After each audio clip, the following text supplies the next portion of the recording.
Hey, everybody. Welcome to Weekend Kickoff, Lettermen Row's Weekend Kickoff, brought to you by Bryant Heating and Cooling Systems. We are at Urban Meyer's Pint House ahead of a top 10 matchup with Indiana. Who would ever thought? It just gives you goosebumps to think about Ohio State and Indiana, these two traditional powers going at it. Hey, just the fact that they're playing the game is a win, Schlegel. That's a win. But we got a top 10 matchup between two undefeated teams. I'm not sure what more we could really ask for.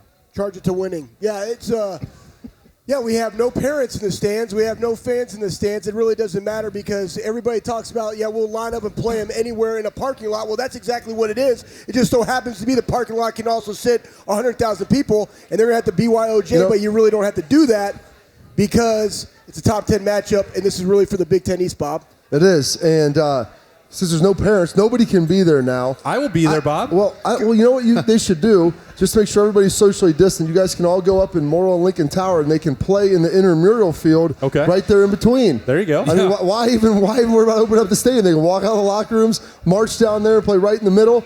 I believe this is the first time since 1967 that Indiana's played in a top 10 matchup where they were ranked in the top 10 as well. Yeah, they've played some teams in the top 10, but this is the first time they've been up there as well, not even in the 87, 88 seasons with Bill Mallory.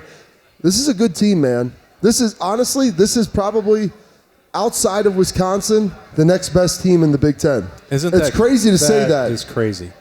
I can't get over it. Look, my microphone won't believe it either, Zach. I mean, it's giving you that refurb. It's crazy for Bob to say, throw out those facts about top 10 matchup and not think that we're talking about a basketball game, right? I mean, my goodness. But, hey, Indiana, Tom Allen, what he's done there over the past couple of years, done a great job. His energy, the juice he brings is exactly what Indiana needed. Do I think this is the top 10 matchup that we all think it should be? Do I think an Indiana team is super talented for them to be maybe the second or third best team in the Big Ten?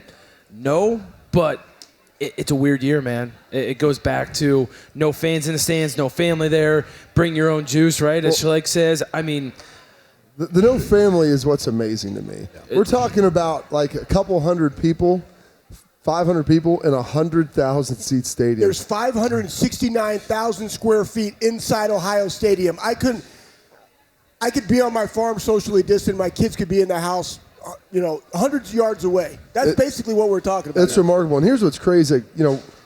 Well, you're from Texas. Yes. Your dad would fly up and go to the games with 100%. three of us. From Ohio, so it's not the biggest deal in the world. There's people now, like, their parents are coming from California, they're coming from Texas. Like, think they waited till yesterday to buy their plane tickets? Exactly. Yeah. Exactly. You couldn't have at least pushed this back till next week? Right. What are we talking about? But granted, how many families flying in from out of town when they got the schedule said, hey, we got to make it to this Indiana game? Well, if maybe they had young kids, they were coming up for that one. Yeah, good point. The freshmen and sophomores parents. Yeah, but whoever thought that, we are pretty much 4 weeks into the season and our first top 10 matchup is versus Indiana, and we already played Penn State. We already played a pretty decent Nebraska team. Right. But our first real test of the season, I think, is this week versus Indiana. And it's not, no disrespect to Indiana, not trying to laugh on things like that, but it's just so crazy for us to we're talking about that as a top 10 matchup, as a game that's going to decide has a lot of implications at the end of the season.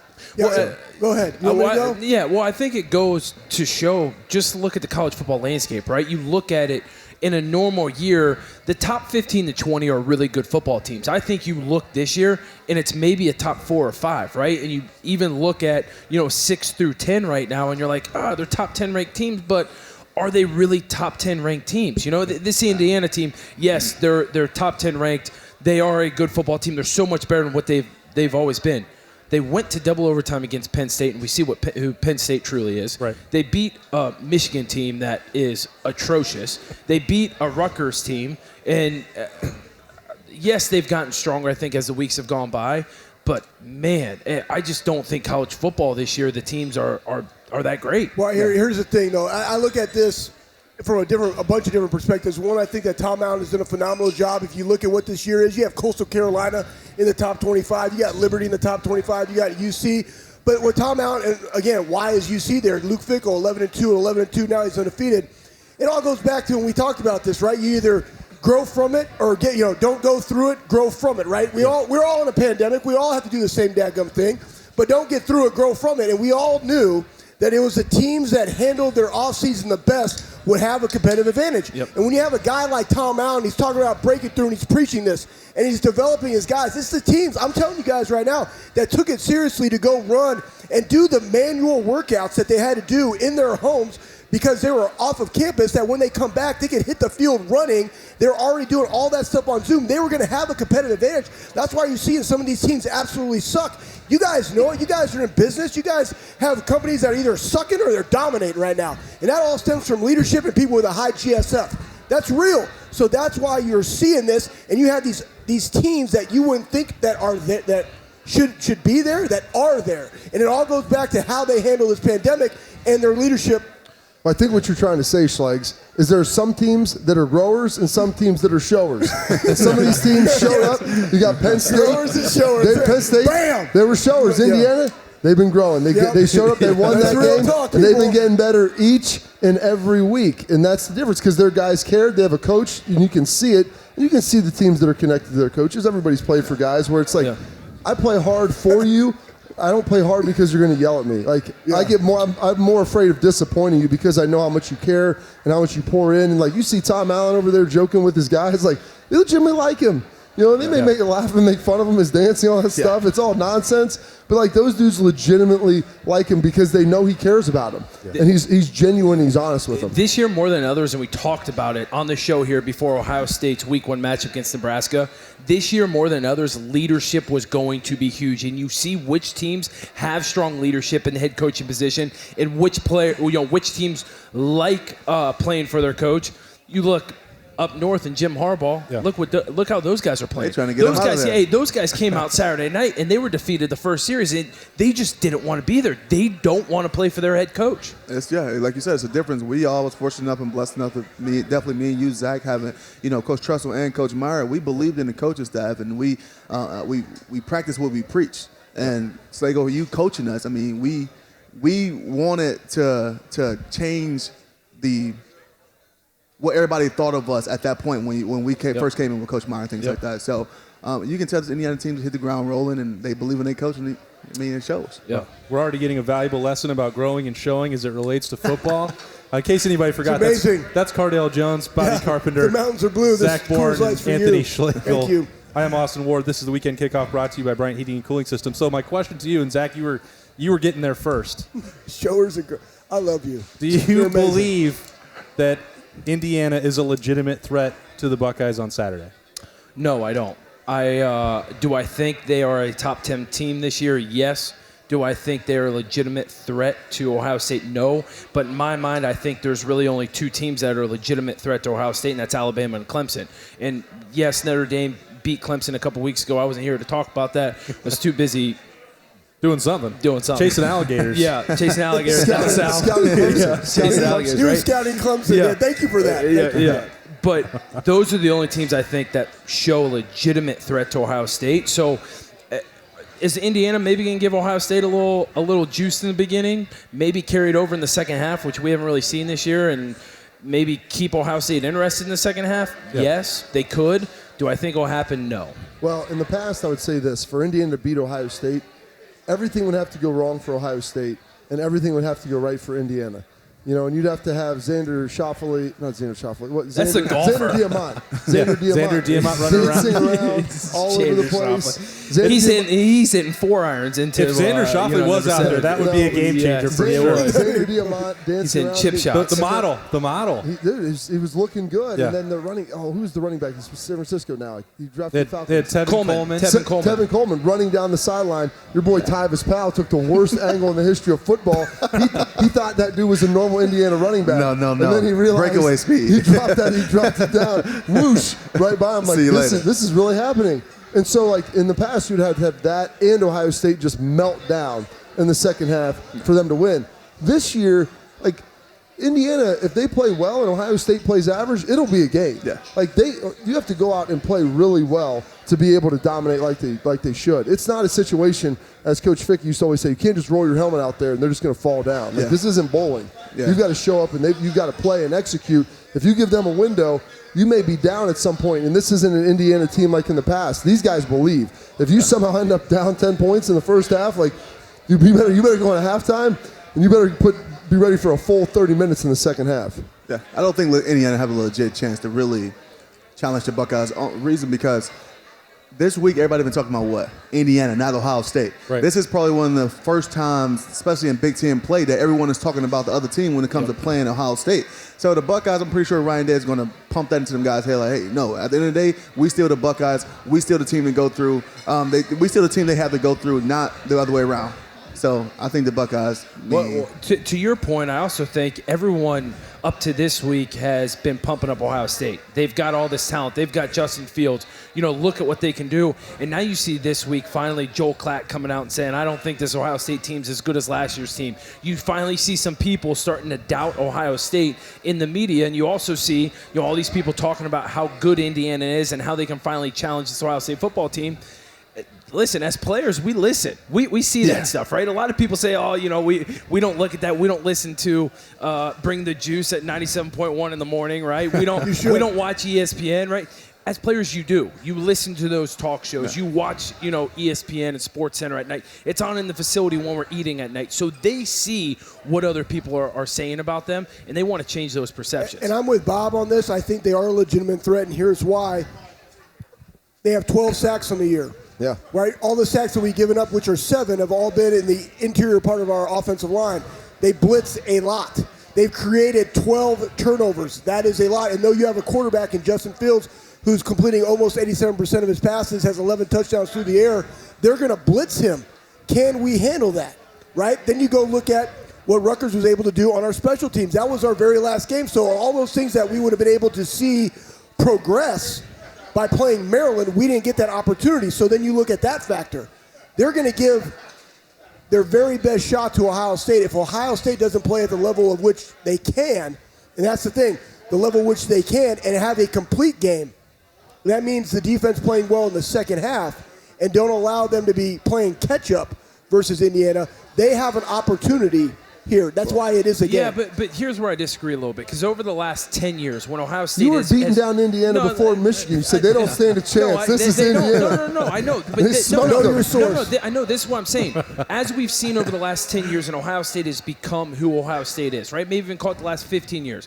The teams that can play with Ohio State and actually can pull off the upsets are teams that have great defensive lines and have great offensive lines that are able to run the football. Those two recipes have always been able to defeat, not always, but they have to have those things in order to beat Ohio State. This defensive line that Indiana has is not great. Schleg's touched on it. The reason why they've got so many sacks and bring pressure is because they blitz. It's not from 4 guys with their hands in the dirt bringing pressure, on the offensive line. The offensive line for Indiana, not great. The reason why they've been so successful is because Penix can throw the ball, and they've got a great short passing game, and they've been able to take some shots down the field and complete some big plays. They're not running the football. They cannot do that. They are not strong on the offensive line, defensive line, and they're not strong in the running game. You have to have all those things to beat Ohio State. Yeah. All those things have to be hitting on all cylinders, and Indiana doesn't have that. You're correct in saying that. I think their offensive line is good enough. I don't know if they're not dominant. Ohio State will have the advantage, D-line versus O-line. And the Ohio State's offensive line is superior to Indiana's defensive line, but here's the difference. They bring pressure from all over the place. They do. And when you have guys in the secondary, like Mullins who have 2.5 sacks, because you're bringing dudes all the time, that's on the quarterback. Now, Justin's second-year starter, so he should be able to handle that. But you have some young offensive linemen up there. Nicholas Petit-Ferrer, they've got a slide and kick. You can turn guys free. And then they have, Trey Sermon, who's new to this scheme. He's played a lot, but he's new to this scheme. Right. And then you also have Master Teague, who, his first full year as a starter. So it's not like you have a guy back there like J.K. Dobbins who, is a willing and able blocker. Yeah. I think Master Teague is, but just being able to identify, show you one thing and bring it from over here, and you've got to be able to redirect in a hurry. And Justin has held the ball a little bit. Yeah. That's one of the things, and he's been able to do that. He's a big, strong, athletic guy. I think we'll see him run the ball a little bit more. Yeah. He usually doesn't do it until he really needs to in big games. Yeah.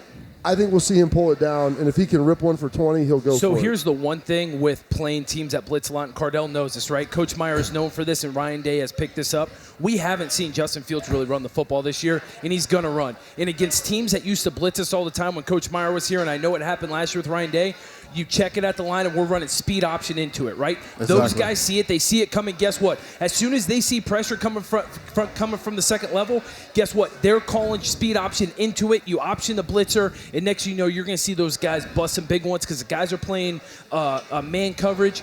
It's game over, right? Especially when you have Justin Fields athletically running the football. You will see him, especially early on in the game this week, run the football more, and Indiana's not going to be able to press and keep on bringing the pressure like they have been. For sure, but another thing you got to think about when you, as a defensive coordinator, okay, I want to send some pressure at this quarterback because I want to get this guy off his spot. I want to get him out of his rhythm. But also, you got to think about the two potential All-American wide receivers you got. Now you're leaving them guys on islands, potentially. Yep. It's like pick your poison. Do you try to force him to get this ball out of his hands where he can get one-on-one matchups with some of these top receivers? Or if he just dink and dodge? Indiana don't have the talent and don't have the players to be able to handle these guys in open space if Justin's just getting the ball out of his hands to his high routes or whatever it may be. Well, here's the thing, though. You're not going to be able to do that if you continue to do what Ohio State did the previous game, which was get behind the sticks from self-inflicted penalties. Oh, yeah. That you cannot have – in a big-time game like this, with a defense that brings pressure, you cannot go from 1st and 10, picking up 8, to 1st and 20. Yeah. You cannot get behind the sticks. Though we have the teams that we played, we could do that because they don't have the talent. But with every opportunity that you have to get 8 yards or a first down, you can't get those called back and shoot yourself in the foot, or it will be a long night for the Buckeyes. The crazy part is that we're still only talking about game number 4 for the Buckeyes, and Thanksgiving is next week. So I know everyone out there is focused on making sure they have everything ready for their turkey dinner. But what about your furnace? Are you sure it's ready? Whether it's just a quick fix or you need a whole new system, Federal Elite Heating and Cooling, your factory-authorized Bryant dealer, will do whatever it takes to make sure you and your family stay comfortable all winter long. Schedule your appointment today before it gets too cold, not old, at federalheating.com. Bryant or and Federal. old. Either way. Yeah. Either way. You don't want if it's cold or it's old, let's go. You don't want your heating and cooling system to get too old, especially before it gets cold. No, that's right. So Bryant and Federal Elite doing whatever it takes. All right, Bryant Heating and Cooling, whatever it takes. There's not a game last week, so we don't get to say who the players of the week were. Instead, I want to know who you guys need to see shine on Saturday for the Buckeyes or step up. I asked Schlegel that way on Monday, and he didn't really like the way I phrased it. So I can't even remember Monday. All right, it was 3 days ago. Okay. We were at Roosters. Yeah. And you were talking about mac and cheese bites. Probably 25 different guys that needed to step up. Exactly. That's what I do. So, name them all. So do you want to pick one or do you want to go last? All right, Bryant Harry Heating Miller. Cooling, whatever it takes. Harry Miller, there we go. Harry Miller, why? Because I think that if they can mesh well, Wyatt Davis, Josh Myers, Harry Miller steps up, doesn't have 3 holding penalties, is able to pick up that blitz because he's the youngest guy on that offensive line. They're going to have an opportunity to run the football. I think our backs are capable, but it's that mesh point. It's how they come off the ball and get to the second level. So once they're able to do that, protect Justin Fields and run the football, Harry Miller, that's my guy. I've got 2, and the first one's kind of cheating, but I'm going to say the whole team, right? Oh, that's a Schleg's answer, Zach. Well, you was here last week, I guess. That's the first one. The only reason why I say the whole team, and I'm not going to give a long explanation, but they haven't put a full game together, right? How many times did they come out in the first half, dominate, and then come out in the second half, and it's like they're sleepwalking, right? I think this week, more than most, the national spotlight's on them. People are starting to doubt them. They need to put together a full game of 60 minutes and come out and really show what this Ohio State team's about. So I know we're on the same page. The guy that I'm really looking at is Shaun Wade, right? This is a guy who's going to be a first-round draft pick. He's a guy who came back. You know, so many people were expecting so many big things from him. And I'm not saying he's playing bad, but he hasn't played like a top-10 NFL draft pick, right? So it almost looks sometimes he's disinterested, which I realize when you're playing in an empty stadium and you're up by 21 points, sometimes it's hard to stay in the action. But Shaun Wade, man, this team likes to throw the football. They're going to throw short passes. Coach Combs and that defensive staff is going to ask you to play man-on-man, one-on-one coverage against their best guy all day long, shut them down, show out. It's time for you to play. I'm going to say this real. I'm going to push back a little bit on disinterested, and I'm going to say that sometimes I think that Shaun is trying to make the big play as opposed to making the play, right? I don't have to go up and get a pick to stop the guy. A PBU is good enough, right? Just like we all have gone through that when you tackle people. There's a time to absolutely knock somebody's junk in the dirt, and there's a time just to get the dude on the ground. Yep. And I think he just has to learn to play within himself and just to do his job, not do too much, Bob. No, I was going to go where Zach was, because I think if you look at this Indiana team, like they're not going to be able to win just by dinking and dunking down the field, by establishing a running game and grinding it. When you're a team that is not as talented, you have to rely on explosive plays. The longer the drive, the greater the odds are against you that something bad is going to happen. You're going to finally get into a 3rd and 8. You're going to have a penalty. You're going to be sitting there in a 2nd and 15. And it's going to be hard for you to convert.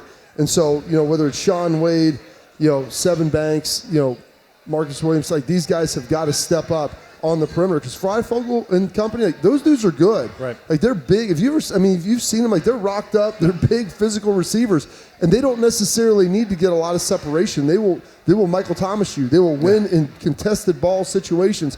And so whether it's Sean, who had some troubles with Dotson at Penn State, like you've got to step up and you have to make plays. They'll be able to get some pressure, but they cannot afford to be giving up chunk plays down the field. Yeah. Well, I'm gonna rewind a little bit and go with my player of the game from last week, and I'm gonna go with Coach Day just because he kept them guys in the same weekly routine when it comes to being a game, even though Maryland forfeited. But I'm gonna say the guy who needs to step up. I'm gonna say Teague, and I'm expecting him to take majority of the snaps this week. Definitely dealing with a lot of pressure. Definitely doing a lot of blitzes. They come out the secondary with Indiana, and he's been in the system longer. So I think they're gonna put more responsibility on him, not just running the ball, but protecting Justin. The one silver lining, we talked about this last week. You don't have a game. Obviously, the Big Ten, they may end up changing it depending on who's eligible and who's not. Right. But you don't have a lot of leeway to miss more than 2 games. But the fact that you were going to come into this game 100% healthy, unless there was a COVID issue, but you were going to come in healthy. Where you look at Indiana, they're battling some injuries now. They've got Cam Jones, they've got some guys that are hurt and nicked up that are real players for them that they need to have out there. So at least that's one thing they don't have to worry about. Yeah, Ohio State didn't suffer any injuries last week at Maryland because they didn't play. They didn't have any in practice that we know of at this point. So the only guys that you're really looking for or waiting, Jake Hausman missed the game 2 weeks ago. He'll be back at some point. Legend Cavazos, we were talking about trying to fill out the secondary. He hasn't played yet this season. He could be back this week. But really, they've been extremely healthy. The most notable injury really holding out now is Blake Hobule at kicker. So I don't know I know how you four feel about those special guys on special teams. How do you get hurt as a kicker? I didn't know how I feel about him. What do you do? You can cuss? You can cuss? You out there hitting? Hey, I love the specialists, man. Those guys are jokesters. I just thought you could do They their got plenty of job. time. They're never tired and have plenty of time. Oh, my God. They can bottle flip. Yeah, that's exactly what I thought we'd say. All right, we're going to take a break here on Weekend Kickoff, brought to you by Bryant Heating and Cooling Systems. We'll be right back with you here at Urban Meyer's Pint House. All right, we're going to take a quick break here to deal with a very special segment here. Steve Richards from Federal Heating and Cooling, the man with the red jacket. Thanks for joining us. Tell me about the wardrobe, first of all. Oh, well, one of the things, being a Bryant dealer, they require us to do a lot of testing and a lot of things the factory requires us to do. And when we fulfill them, the national board reviews the scorecard we have. And it's a national event held in Indianapolis once a year. And a board of directors selects from the committee of people that have participated in the program. There's 15,000 Bryant dealers across North America, and only 20 get selected. Oh, wow. For the Medal of Excellence. And so it's a really honor to be able to get that award. And one of the things you earn is the red jacket. Okay. And it's just a... So that tells me that you're in good hands with Federal Elite right there, right? In Central Ohio, you got one of the rare, elite companies here. Yes, that's part of the program, and it's really hard to do. We haven't gotten it every year or anything like that. We tried, but so to succeed at earning that, and there's several dealers in Central Ohio that have earned it, and they should be recognized as that. Well, that's awesome, and you guys, you can service, you can take that elite level for anybody at every budget. That's what I think is really cool, and pretty much, so where can they go, and what can you get at all those different budget levels around here? Well, we try to, when people call us, they're asking for help. And that's what we're in the business for, is helping people. We deal with people that have all different kinds of budgets. And one of the things we try to address, different levels of that. And we have basically equipment that people can afford on any budget. One of the things we have right now going on is a $69 a month furnace. I mean, that we feel that's fairly affordable for most people. you have an old furnace that needs replaced, $69, hey, I could probably swing that, And then we have, other options for people too. We have 0% financing for up to 60 months for our customers, and that helps let them, stretch your money out a little farther. So you guys can find that, by the way, at federalheating.com. I'm trying to learn every week with Bryant Heating and Cooling coming out, and you guys all hanging out with us. Like, there's a year like this where you might turn on the air conditioner in November and go back and forth. Like, is that going to wear out heating and cooling units if you're going back and forth? Or? No, not really. Okay. I mean, if your unit's working correctly, you've had it serviced over, twice a year, it shouldn't have any problem with that whatsoever. All right. Well, I'm trying to learn. Who you got on Saturday? We got this undefeated showdown, Ohio State and Indiana. I think I know where the answer is, but what do you got? What are you expecting Saturday? I say I'm taking Ohio State by 15. 15. Yep. All right. Well, we got that down. That's Steve Richard. Federal Elite Heating, federalheating.com is the website, but check them out. They've got you covered on every budget. They've got the red coat, so you know that you're in good hands. Steve, thanks for joining us, man. All right. Thank you, Austin. Sure. It takes attention to detail. With your local Bryant dealer, you're getting more than just a technician. You're getting someone who pays attention to your needs and the little things that make a big difference. It takes a dealer you can rely on. And to keep your family warm this winter, Here, let me show you how this works. it takes Bryant. Bryant. Whatever it takes. And to keep your family comfortable, it takes Federal Elite Heating and Cooling. Find them at federalheating.com. All right, welcome back to Weekend Kickoff, brought to you by Bryant Heating and Cooling Systems. It's time for the best segment of the week. It's the Silver Bullet Pick segment, brought to you by Coors Light. We're going to get right into it. Bobby's going to crush more of those seltzers. His favorite. Well, I wish I had more. One for every win I had last week. Wow. 4 of 5. Bob, it's the first time you've been tied for the lead ever in a week. And it's a rollover again, so we all owe $40. Let's not forget that. I don't think that's accurate. But Bobby sure. still owes Zach 20 from the You only do. time there was a winner. You still owe me $20, Bob. As soon as he walked in, he brought it up, so I had to throw it out there on the show. That's a lot of seltzers right there. That's a lot of seltzers. All right, let's dig into it. It's a Big Ten only slate. Again, there was a cancellation, if you can believe that, Schlegs, that Maryland is not playing again. What was the whole tally? Is it still 8? they don't tell anything. There's no transparency in the No. Big Ten. Shocker. Yeah, unfortunate. I just thought I'd get you worked up about it, but you seem to have checked out on You Maryland. gotta, you gotta fluff him up on this a little bit. Yeah. You know how you feel I about need more Maryland. fluffing. All right. Well, you can show me later. So Purdue, 3-point favorite at Minnesota, which has been an absolute dumpster fire so far. Whoa. When our lights go out. Lights, So camera, much action. So much juice for that one. Can we get back under the lights? We can talk through it. There it is. There we go.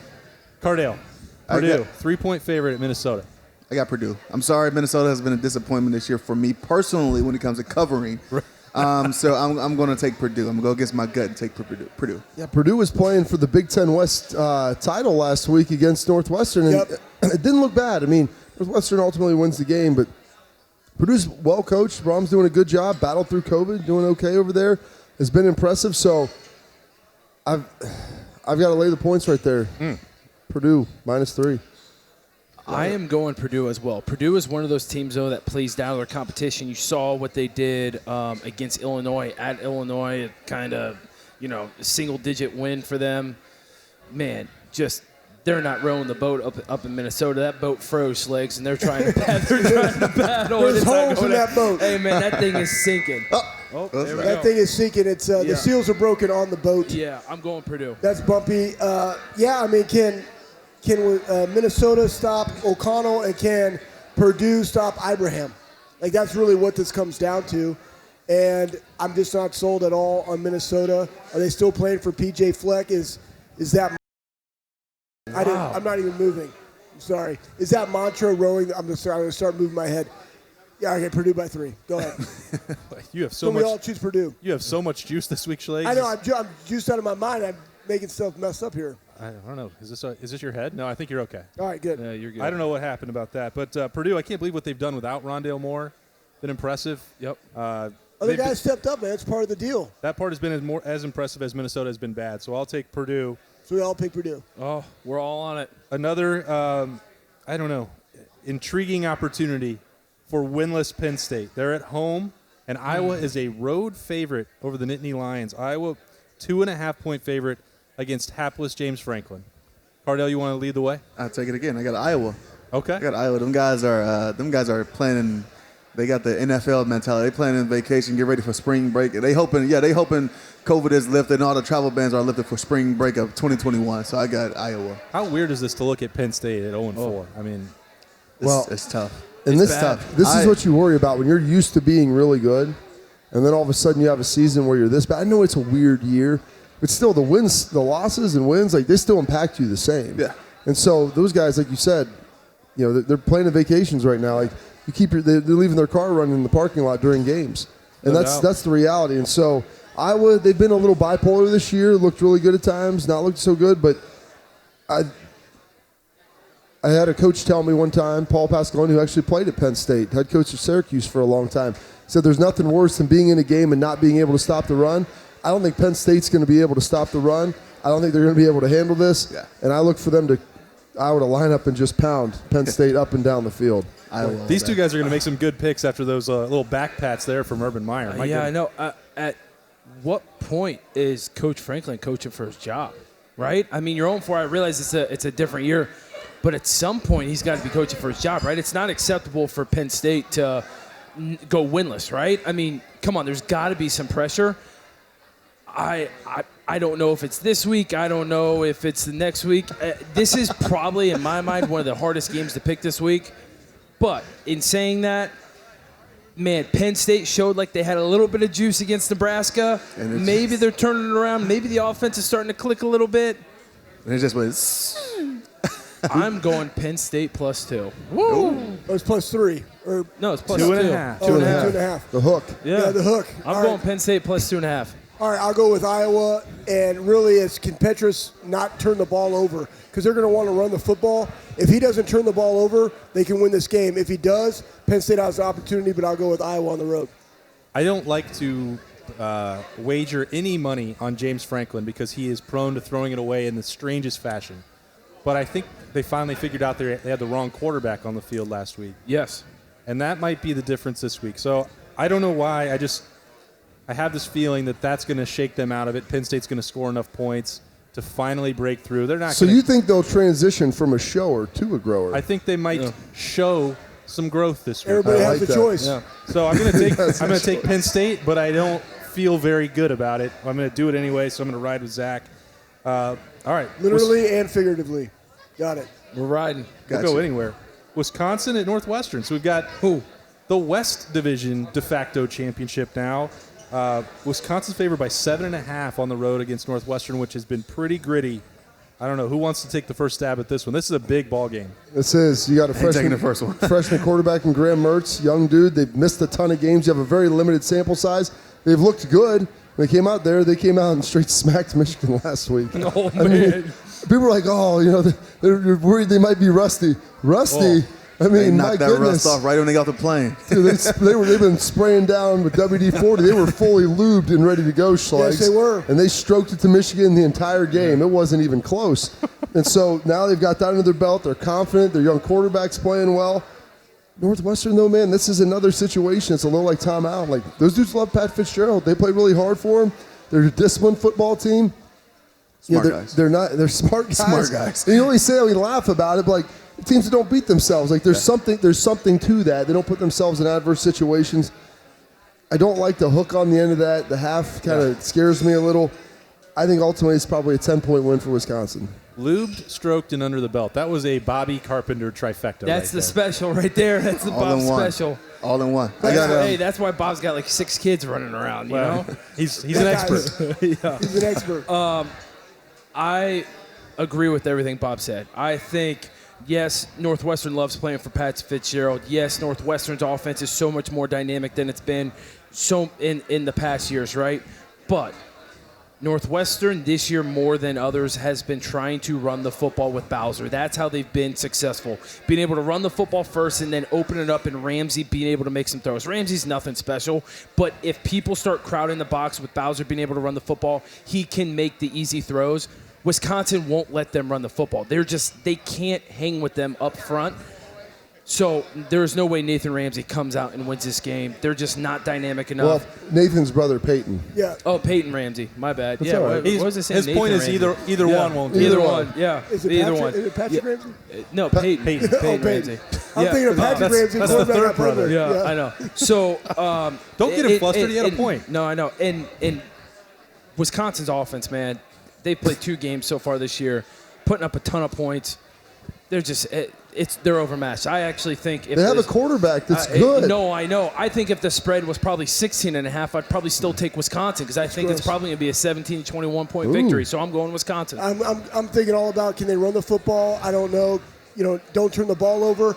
I will do this. A lot of people don't know this, but they had a former strength coach who was the head strength coach at Eastern Illinois who went down there because they had a coach on their staff, got the head job. He passed away. He was 30 years old. His name's Joe Orozco.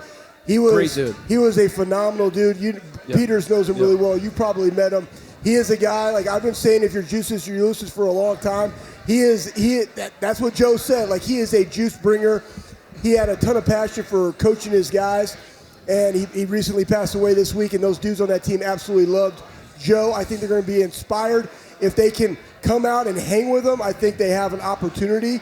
But they're a disciplined team. They have veterans on the defensive side of the football. For Mertz, they have a really, I think, all-senior linebacking core. So I'm going to go, because it's 7.5, I'm going to go with Northwestern. Yeah, don't ever underestimate the power of emotion in football. Like, it is a very, very real and powerful thing. That's why I don't like this game. I would not pick this if I had a choice. Go ahead, sir. I don't like it as well, but I'm going to go with Wisconsin because I think they still fired up. They got a lot to prove, and they're trying to make a bid at the end of the season that they should have some type of stake if they ironically beat Ohio State in the Big Ten championship game, where it may be, to have a push for the college football playoff. So I got Wisconsin. I feel like every time Wisconsin builds to this, they're talked about as a playoff contender. There's one game against a West team that trips them up, where they lose their focus because they play such an ugly style. Now, part of the counter to that, Bob, is what you're talking about with Mertz, like that you actually have a way to stretch the field. But against a team that can play some solid defense, and I think will get some pressure.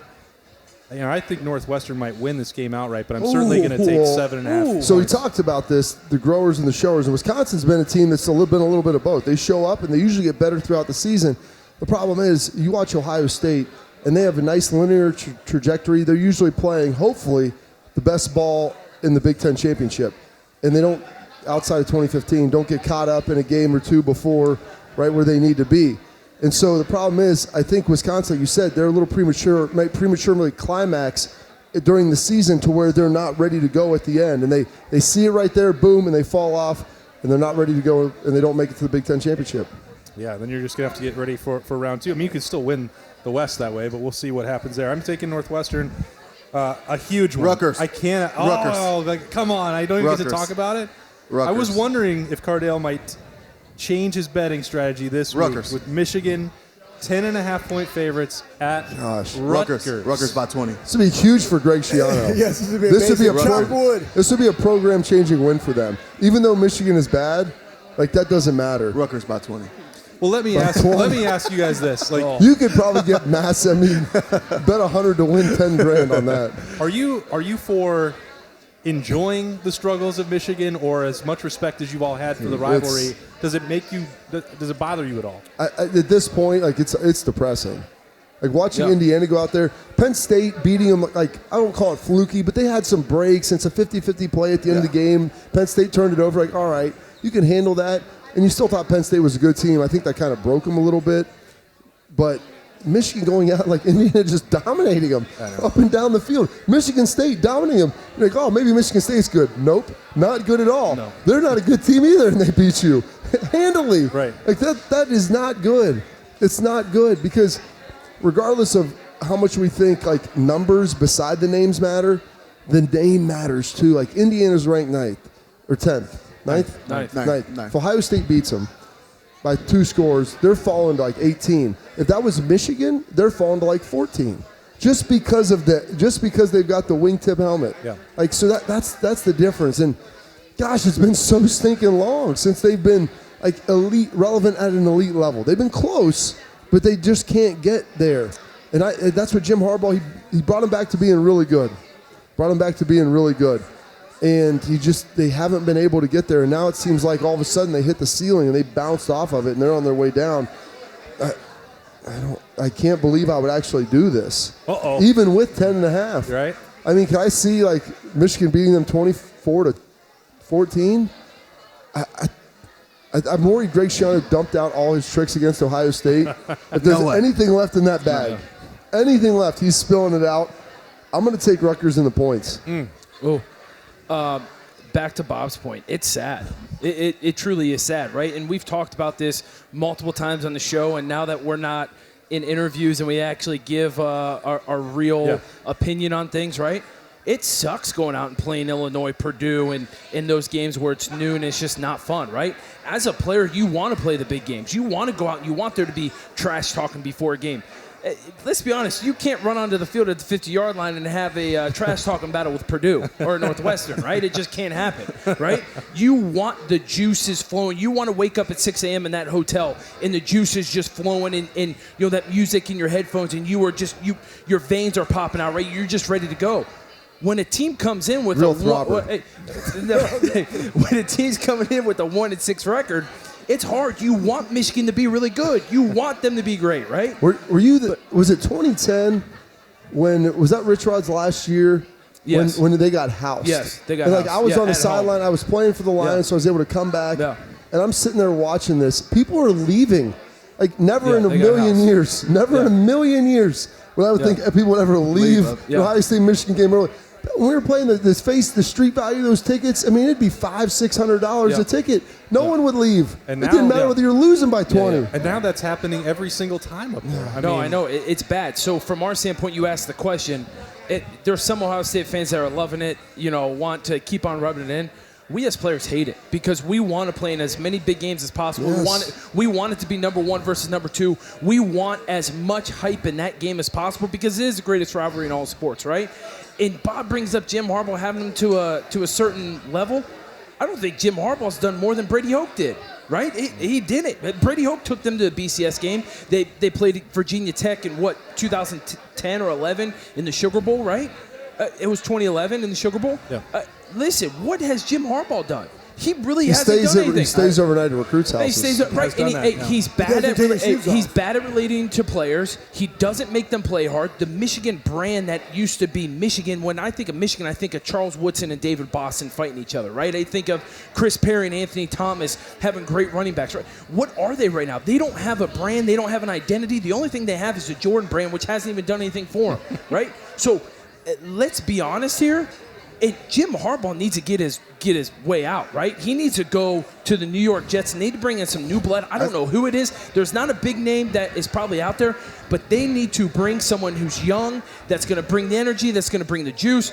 Just like Tom Allen's doing in Indiana, they need someone to bring that back to Michigan because they are struggling up there. My pick, Rutgers, 10.5. Michigan, I'm sorry. They need somebody. They need somebody that can go recruit Ohio. They need somebody that understands what we do. Hey, I've given so many excuses up here for Michigan when they played on Halloween night, saying there's no girls at University of Michigan, so they're going to come out and win the game. Didn't happen, right? I've given them every excuse in the book. Listen, they suck. They're not good. The DBs are terrible. It is atrocious. They need somebody that can recruit the state of Michigan. Before even you get to Ohio, they have to begin to save their own players because when you have Kerry Combs drive up there and just poach a dude right out of their backyard, I mean that hurts. Player of the year, boom. That hurts. Because that's what you look at the last two Heisman Trophy, the 2 Heisman Trophy winners Michigan had. You know what state they resided from? Ohio. Desmond Howard and Charles Woodson. Cleveland and Fremont. That's real.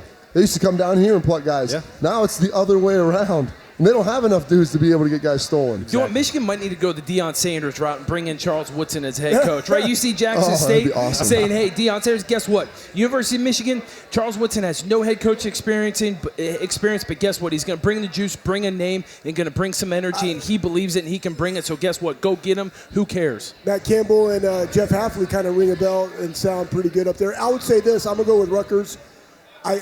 10.5, it doesn't matter. I don't know if they win the game or not. Don't really care. But I just think that defensively, one thing you got to learn as a coach, if what I'm doing is not setting my guys up for success, I need to change. And the way we've changed even at Ohio State where we played a ton of man coverage and now we're playing significantly more zone coverage. I have to be able to do that. Why? Because the game has changed to where you have a lot of quarterback running, and I can't leave my guys on the island with their back turned to the football, and that's how you have explosive plays like we saw in 17 and 18. So we adapted, we changed, we played to the strength of our personnel. That's why you saw Baron Browning go to the Sam linebacker and also come off the edge. It's why you saw P. Warner go play the will linebacker, because he's a guy that can run in space and cover a slot or cover a back out of the field. As coaches, you have to be able to adapt to your personnel, and they refuse to adapt and are now giving up 425 yards a game. Ooh. That is bad defense. That's a recipe for disaster. And then you don't have a quarterback. And the one thing he couldn't do, being an offensive guru, right? Air quotes. He's never been able to develop a quarterback. Now last week they brought a guy in. They actually scored a touchdown. Yay for them. But can they do it? I think it's going to be a competitive game between these two. And that's funny to say that you're going to have a competitive game with Michigan and Rutgers. I got Rutgers to the 10.5. That's my biggest problem is that I don't understand what Michigan has done to get a double-digit spread on the road. I have no clue. So just for that reason alone, I mean, I would prefer not to bet on either team, but I guess I'll take Greg Schiano and Rutgers because I think they'll still treat this the same way they did Ohio State, with every trick play imaginable goal on fourth down to try and send a message. All right, here's the one that matters. Let's go. Indiana at Ohio State, East Division on the line, top 10 matchup, two undefeated teams. I can't believe all those things are true about this game. It's great. And then there's still a 20.5 point spread. I'm not saying I'm taking Indiana, but I'm saying the game will be closer than what it is. Okay. Sounds like you are saying you're taking Indiana. Well, But taking the points. I am taking the points. Yeah, I'm taking the point. Taking the points, okay. Don't know I'm not- if it'd be You giving a 20. score? You gotta give a score. Ooh. Oh yeah. Okay. Golly. I'm gonna go with You could say 42-21. that's still Ohio State That's covers. 21. That's a cover, 20 and a Ohio half. State covers. 21. No, it's 20 and a half. Yeah, never mind. I'm gonna go with Bad math. I'm gonna go with 40-20 then. How about that? Okay. 40-20. I like 20. that score. He What- says closer than the experts think by a half of a point. But I'm, Yeah, I I'm just thought curious. thinking that 21 I want to is see that. your scoring profile that gets you to 40 points. That's a rarity. I'm with Cardale in saying this. I think it will. I don't know if it'll feel quite as close, but this Indiana team, they're not going to fold. Like these dudes believe too much. They're going to play to the final whistle. When you do that, you're going to probably, if you're up by 3 scores, like our goal is to not let them beat us, not to cover the spread. Even though good teams win, great teams cover. I think this. I'm going to take Indy. I'm going to take the points on this, and I could see it. I think it'll probably be like a 35-20 game. Ooh, 35-20. Wow, Two Bob. picks in for the Hoosiers to cover. That's not the Hoosiers. I know. That's what I'm Cover saying. It's it. hard to say that. I can't say that. No, it is. You're picking the Hoosiers, but that's okay because I'm picking the Buckeyes. Right. I think this is the first week that the Bucks finally feel like they're in a corner a little bit, right? And we compare so much to boxing matches, right? When you talk about a heavyweight battle, top 10 matchup, I think every single week the Buckeyes were in the other person's corner before the game even started, and I think this week is the first time where the Buckeyes actually go back to their corner to start the fight and actually feel like they're backed in there a little bit, and they got to come out, swing, and have a little bit of a game plan, right? And so I think this is the first week where that happens. They are motivated. They're going to have some juice. All the naysayers out there are saying this team isn't what everyone makes them out to be. They're not as good as last year's team when everyone thought they were going to be better. This team is going to be ready to play. Ryan Day is going to have them ready to play. They are going to be interested in the game, not just for 30 minutes, but for a full 60. And you're going to see that. They're going to run the football better. Justin Fields, him not playing last week and getting, the Heisman talk being thrown out the door, he sees that. Ryan Day sees that. Let's be honest, it's a recruiting tool. Ohio State knows that. Ryan Day's going to let Justin Fields just have a heyday out there. Buckeyes cover. I think it's going to be a score of probably, let's call it 49-17.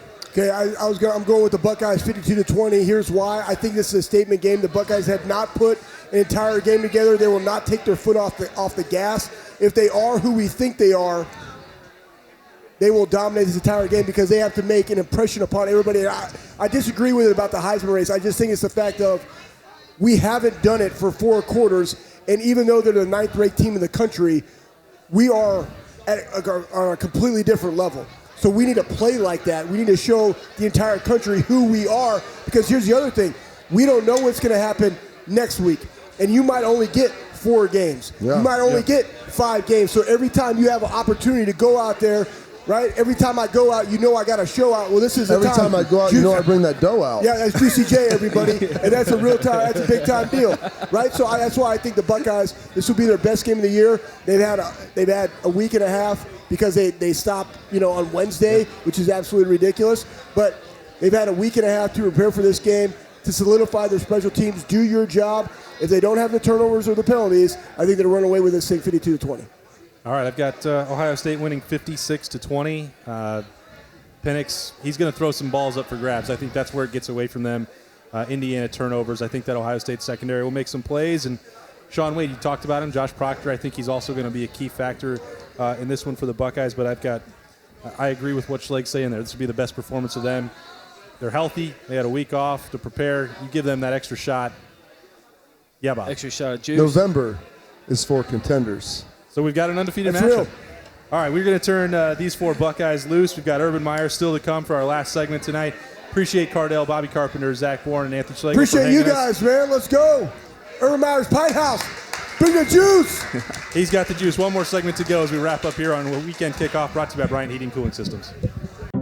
It takes attention to detail. With your local Bryant dealer, you're getting more than just a technician. You're getting someone who pays attention to your needs and the little things that make a big difference. It takes a dealer you can rely on. And to keep your family warm this winter, Here, let me show you how this works. it takes Bryant. Bryant. Whatever it takes. And to keep your family comfortable, it takes Henry Heating and Cooling. Find them at henryheating.com. All right, welcome back to the final segment's Weekend Kickoff, brought to you by Bryant Heating and Cooling Systems. We're at this guy's Pint House out here in Dublin. Urban Meyer, it's good to see you again. Hope you're feeling well. It's a top 10 matchup. You got the big noon guys coming out. It's going to be a great Saturday for football. Can you believe that we're talking about undefeated Ohio State and undefeated Indiana? I do. Before we get going, I want to thank everybody for being here, and I know there's so much going on and people being told not to go anywhere, and so we thank you for being here. And I want to thank Bobby Carpenter. I want to thank Cardale Jones, Anthony Schlegel, and Zach Boren. And, my dream, our dream, Chris Corso, is I want this to be the place where former players come, Buckeye fans come, and on a Thursday night before big games, this is, you'd like to have 5,000 people here. And I think down the road we will have Next that. year.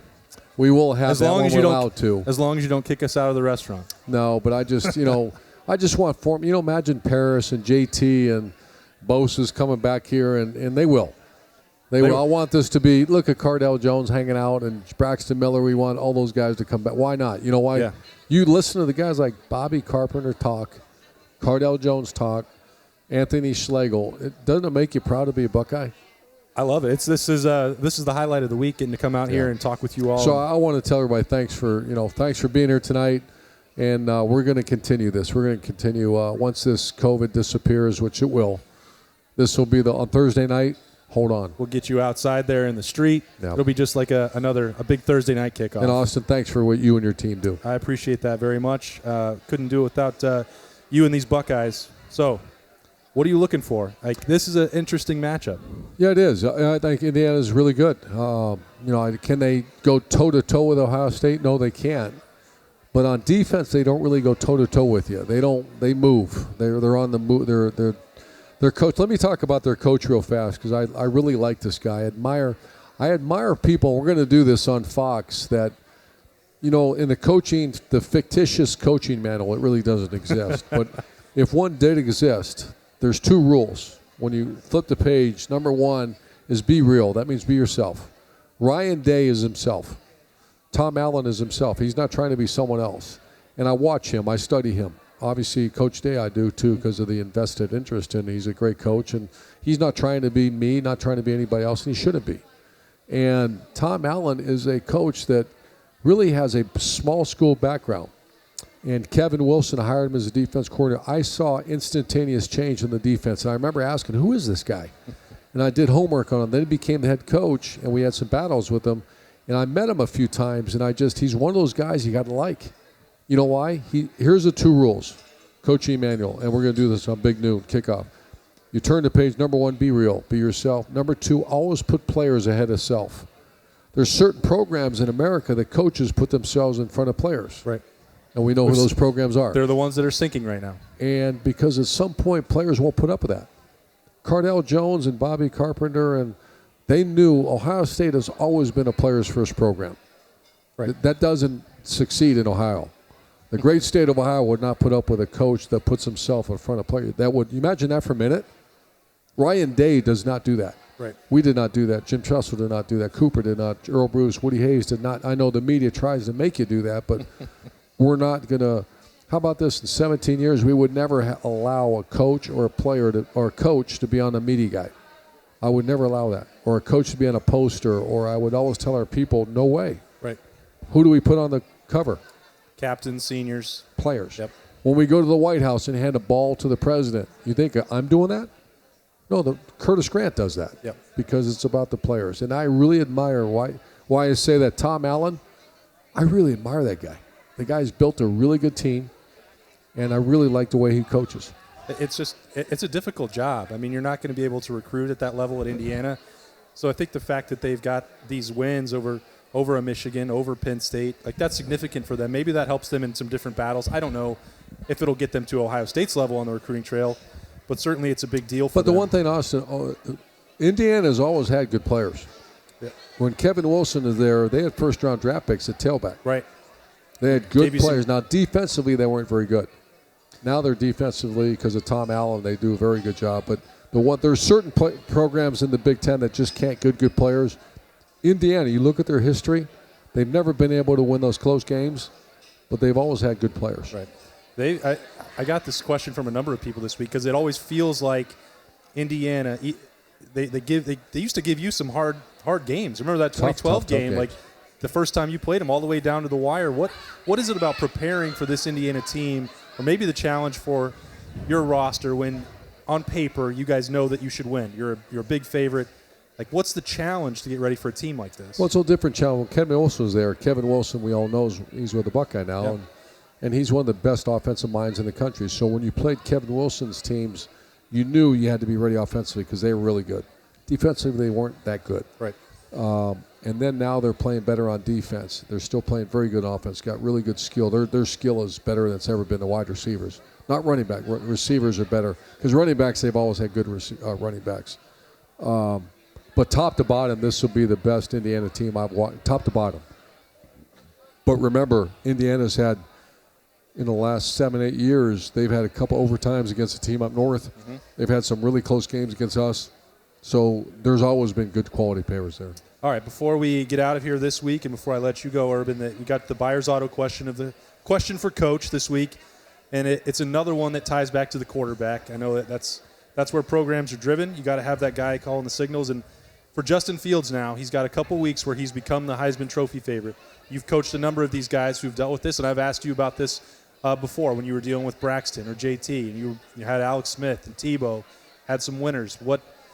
How do you manage the hype with a quarterback when they're in the middle of it? What's the secret to keeping them focused and not worrying about that trophy that guys really want? Well, whether it's a team or individual, the only thing I've ever known is I get extra hard on that person. So when a team has the best win we've had, you usually come out on a Tuesday and I'm a raving lunatic because I want them to focus. Same thing with a player that starts the Heisman hype, and I would almost coach myself to say, get really hard on this kid because I want him to think, man, what's this guy's problem? Right. Because I want them to refocus and not, believe all the clippings and all that. So I think, Ryan Day's a really good coach. Justin Fields is one of the best players. His accuracy is beyond belief right now. And but that's so far away. Go beat Indiana, play really good. Continue. Corey Dennis and Ryan Day have developed this kid into being arguably maybe the best quarterback in America. And there's 4 good ones right now. Kyle Trask, Mac Jones, obviously Trevor Lawrence, and Justin Fields. It's hard to say right now Kyle Trask isn't the best quarterback.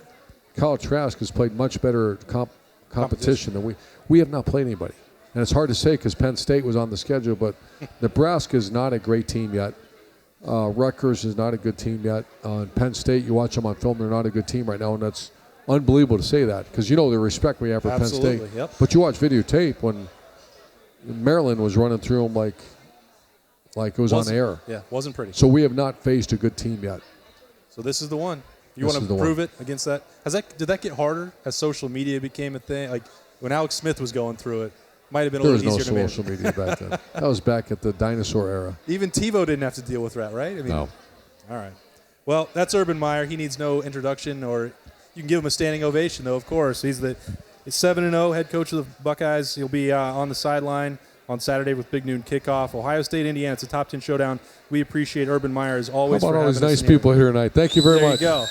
It's been a great time. We're going to be back here next week, even with Thanksgiving. This has been Weekend Kickoff, brought to you by Bryant Heating and Cooling Systems. Thank you. We'll see you next week.